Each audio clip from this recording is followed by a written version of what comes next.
வணக்கம். Welcome to கண்ணாடிக்காரன் reviews. இன்னைக்கு நாம திரை விமர்சன நிகழ்ச்சியில் எந்த படத்தோட கதையை பற்றி பார்க்க போறோம்னா அரண்மனை 4 சுந்தர் சி இயக்கத்தில் சுந்தர் சி நடித்து வெளியே வந்திருக்க ஒரு ஹாரர் காமெடி படம்.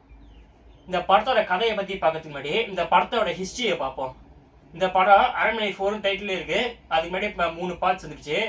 அந்த 3 அரண்மனை 1, 2, 3 அதை பற்றிலாம் ஃபர்ஸ்ட் பார்ப்போம்.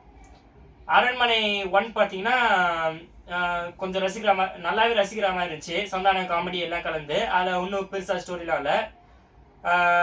இந்த அரண்மனை 2 அதுவும் கொஞ்சம் ரசிக்கிற மாதிரி இருந்துச்சு. அரண்மனை 3 கொஞ்சம் சொதப்பலாயிடுச்சு. கதையை கொஞ்சம் மாற்றினப்ப சரி இவரும் சரி லாரன்ஸ் மாஸ்டர் இருந்தாலும் சரி அரைச்சாமாவே திருப்பி அரைச்சிட்டு இருப்பாங்க. மற்றவங்கலாம் மற்ற இண்டஸ்ட்ரி டேரக்டர்ஸ் கிட்ட இருந்து இல்லை அவங்க இண்டஸ்ட்ரியில் இருக்க மற்ற டேரக்டர்ஸ் கிட்ட இருந்து காப்பி அடிச்சு படம் இருப்பாங்க. இவங்க அவங்களோட படத்தையே மறுபடியும் ரீமேக் பண்ணி அதே திருப்பி ரிலீஸ் பண்ணி அதில் போட்டுட்ருப்பாங்க. அந்த மாதிரிலாம் கிடையாது. அரண்மனை 4 ஒரு நல்ல ஸ்டோரி. அதாவது அரண்மனை பார்ட் 1, பார்ட் 2, பார்ட் 3 இதெல்லாம் இல்லாத அளவுக்கு சஸ்பென்ஸு அவர் கூச்சிருக்காரு. அரண்மனை 1, 2, 3 இருக்கிற எல்லா சஸ்பென்ஸையும் கூட்டனா கூட இதில் இந்த அளவுக்கு வராது. அவ்வளோ நல்ல சஸ்பென்ஸை திரும்ப எடுத்திருக்காரு. வழக்கமாக சுந்தர்சி அரண்மனை 1, 2, 3 இதுவாக தான் செகண்ட் ஹாஃப்ல தான் பேயை பற்றி இன்வெஸ்டிகேட் பண்ணுவார். ஆனால் இதில் ஃபர்ஸ்ட் ஹாஃப்லேருந்து இன்வெஸ்டிகேட் பண்ண ஆரம்பிச்சிட்டாரு. அவர் முன்னாடி நடித்த படம் எடுத்த அரண்மனை சீரீஸில் நடித்ததை விட இந்த படத்தை நல்லாவே நடிச்சிருக்காரு. காமெடியில் எந்த குறையும் இல்லை. காமெடியில் எல்லாரும் நல்லா பண்ணியிருக்காங்க. யோகி பாபா இருக்கட்டும் சரி, விடிவி கணேஷா இருக்கட்டும் சரி, கோவை சல்லா இருக்கட்டும் சரி, எல்லாருமே நல்லா காமெடி பண்ணியிருக்காங்க. தமன்னாவும் இந்த படத்தை ரொம்ப நல்லா நடிச்சிருக்காங்க.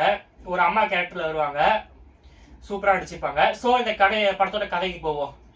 இந்த படத்தோட கதையை பற்றி பார்த்தோன்னா இந்த படத்தில் சுந்தர்சி ஒரு வக்கீலாக இருப்பார். அவர் பேர் சரவணன். அவருக்கு ஒரு தங்கச்சி இருக்கும். அவங்க தான் தமன்னா. அவங்க பேர் செல்வி. அவங்க சின்ன வயசுலேயே ஒருத்தவங்களை கூப்பிட்டு ஓடி போயிடுவாங்க. ஓடி போய் கல்யாணம் பண்ணிட்டு ஒரு அரண்மனையில் இருப்பாங்க. அவங்களுக்கு ஒரு பொண்ணு ஒரு பையன் பிறக்குது. வளர்ந்து ஒரு 7-8 வயசு வரைக்கும் வளர்ந்துடுறாங்க.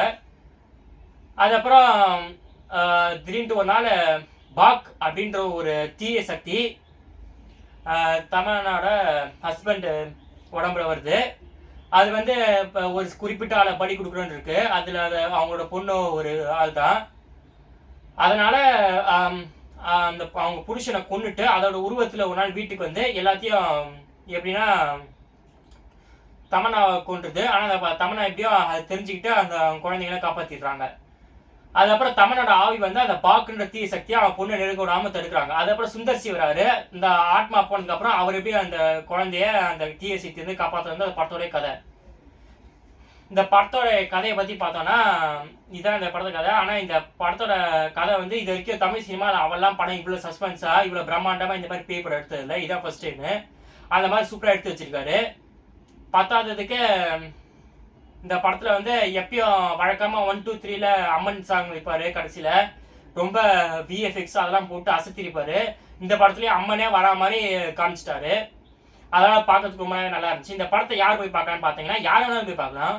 குழந்தைங்க போய் பார்க்கலாம், ஃபேமிலி ஆடியன்ஸ் போய் பார்க்கலாம், இது யூத் போய் பார்க்கலாம், கப்புள்ஸாக போய் பார்க்கலாம், யார் வேணாலும் போய் பார்க்கலாம். அந்த மாதிரி சூப்பராக எடுத்து வச்சிருக்காரு படத்தை. இந்த படத்தை நான் பார்க்கும்போது ஒரு நிமிஷம் கூட ஸ்க்ரீன் கண்ணெடுக்க முடியல. ஃபர்ஸ்ட் ஹாஃப் பூரா ஏன் கண்ணெடுக்க முடியலன்னா ஃபர்ஸ்ட் ஹாஃப் பூரா சஸ்பென்ஸ் அண்ட் த்ரில்லிங்காக இருந்துச்சு. செகண்ட் ஹாஃப் ஏன் கண்ணெடுக்க முடியலன்னா செகண்ட் ஹாஃப் பூரா பிரம்மாண்டமாக இருந்துச்சு. எஸ்பெஷலி அந்த அவர் பேர் மறந்து போச்சு. அந்த கேஜிஎஃப் படத்தில் வில்லியம் நடிச்சிருப்பாரு கருடனா. அவர் இந்த படத்தில் ஒரு சாமியாராக வராரு. செகண்ட் ஹாஃபில் பேயோட உருவத்தில் வராரு. அவர்லாம் நல்லா சூப்பராக பர்ஃபார்ம் பண்ணிட்டாரு. அந்த வேஷம்லாம் ஒரு செமையாக செட் ஆச்சு. ஸோ அந்த படத்தை தேட்டரில் மிஸ் பண்ணுறாதீங்க. Thank you.